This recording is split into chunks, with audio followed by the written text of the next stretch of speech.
It's 2023 and we can't believe that we are having to ask ourselves this question, but are robots about to take over our jobs?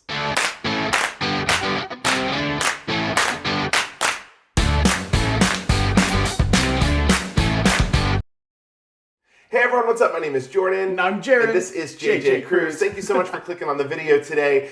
On our last cruise ship, we had someone come up and ask us, are you guys even relevant anymore? And we kind of looked at each other and laughed, but now we're thinking it might be a serious question. So we did a little bit of research and digging, and we're going to share some things with you today. But before we get into it, please hit the subscribe button. And thank you to the 40,000 of you that have already hit the subscribe button. Now we're on our road to 50K. It's free for you, but means the world to us. And while you're hitting that subscribe button, don't forget to hit the like button. It does tell YouTube you like what you see so we can make more cruise content for more of you at home. So today's video came out from a man on this ship coming for us, or we thought were coming for us, by saying, are you even relevant anymore? Now, we thought he was trying us, but he really had a good point. It was just talking about the world today. We know that there are kiosks everywhere now that have taken over jobs of people, whether it's a cashier at your local Walmart or inside a McDonald's, in an airport. Wherever you look, there is technology constantly coming into play and taking over people's jobs. There's now something online that you've probably heard about called ChatGPT, which is basically a search bot that you can ask any questions. You can ask to write things for you, you can ask for tips, you can ask for news articles, and it will just give it to you in real time. So to put this into a little bit of context, this person was asking us, are we concerned when it comes to creating content or even booking travel for people if ChatGPT, that robot, is going to be able to give people better advice than, well, real world travelers can give you?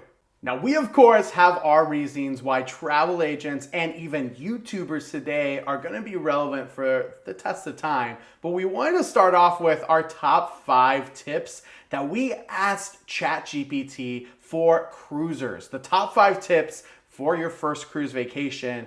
And we just want to go through them to see how accurate they are. Yeah, we're reacting to these in real time because we want to know, are these good cruise tips? Are there tips that we would share with people, or are they really basic and not helpful? The first one is book in advance to secure the best deals. Honestly, not a bad tip. And actually, I think that this is something that we've said before. However, this is a very general tip. Yeah, it's a very general tip, but the other thing is I wanted to put out here is sometimes those best deals are with your travel agent. So you wouldn't be able to book your agency special rates that we've gotten so many of our clients, sometimes hundreds if not thousands less than what it is on the list site. I think that's a good tip here, but it's missing a part in there. Number 2, research your cruise itinerary and ports of call ahead of time to get the most out of your trip. That's a solid tip. That is a really good tip. Now, what it doesn't tell you is where to look. Where do you look for research? Where is the best place to go? I would say a travel agent might have the best tips of not just where to look for researching, but where to also get discounted rates. We just ate for 50% off of our bill in Spain, and guarantee you ChatGPT wouldn't have given you the advice on how to get that 50% off discount. All right, let's do number 3. Number 3, check the weather and pack accordingly. It's also helpful to include extra layers in case of changes in temperature. Okay, this one I actually don't think is a great tip, because if you are going down to like the Southern Caribbean or to a hot destination, more than likely you're not going to need layers. Well, and it does say check the weather and pack accordingly. So if you take that first tip, that's solid. That's a good point. That's true. You should always check the weather. Maybe it's going to be completely cloudy, always rainy, whatever it may be. Maybe there's thunderstorms the entire time, minus the fact that islands typically do have quick thunderstorms and then they go away. But the part of layers, I agree with you. It's not necessarily relevant everywhere you go. Tip number 4, take advantage of onboard activities and amenities, from spa treatments to live entertainment. Okay, this one's really basic. Yeah. Like, it's not a bad tip. Of course, I would tell someone, go see the shows on a cruise ship. But I don't know, I'm going to chalk this one up to one of the most basic cruise tips I've ever heard. I agree. All right, and number 5, opt for a room with a balcony for fresh air and a private outdoor space. This one I have a problem with. Well, we've talked about this on our channel before. You don't have to have a balcony room to enjoy your cruise, especially if you're on a very heavy port-intensive cruise where you're off the ship for most of the time. Yeah, and on top of this, some people can't always afford the upgraded balcony room and or may not use the balcony. Why pay for a balcony if you're always out and about, like Jordan said, or if you don't have the money to do so? Cruising is for all, and some of these rates are incredible for interiors or ocean view rooms, especially to amazing destinations such as Alaska. So even though it's recommended maybe to do a balcony room if you can, if it's not right for you, it's not right for you.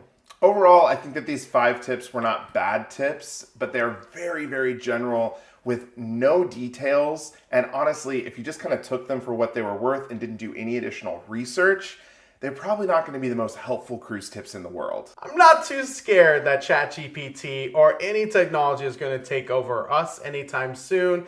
But with that said, what are the real benefits of travel agents and YouTubers? It's to provide real life experiences. ChatGPT or a robot cannot give you the actual experience that we just had yesterday in Barcelona or yesterday in Italy. Wherever we are, we can give you that full experience and what we experience firsthand, including tips on how to save money. At this point, we're not scared about ChatGPT at all. We know that the personal human touch is often needed in the travel industry. And here on YouTube, that's really what it's all about, connecting from one person to another. So we're not scared, I would say, at this point. Leave your comments below. What are your thoughts? Have you used ChatGPT at all? Have you used it for travel? Or do you think it's something that's gonna maybe take over a lot of industries, including travel? Let us know your thoughts in the comments below. But right now, I need to go ask ChatGPT to make me a love song between zombies and the apocalypse. Maybe that is what ChatGPT is better at doing. Well, that is it for today. Thank you so much for watching. If you're looking to book your travel, don't forget to head over to jjcruise.com so that we could help you book your cruise travel. We'd be more than happy to do that. And until next time, see ya.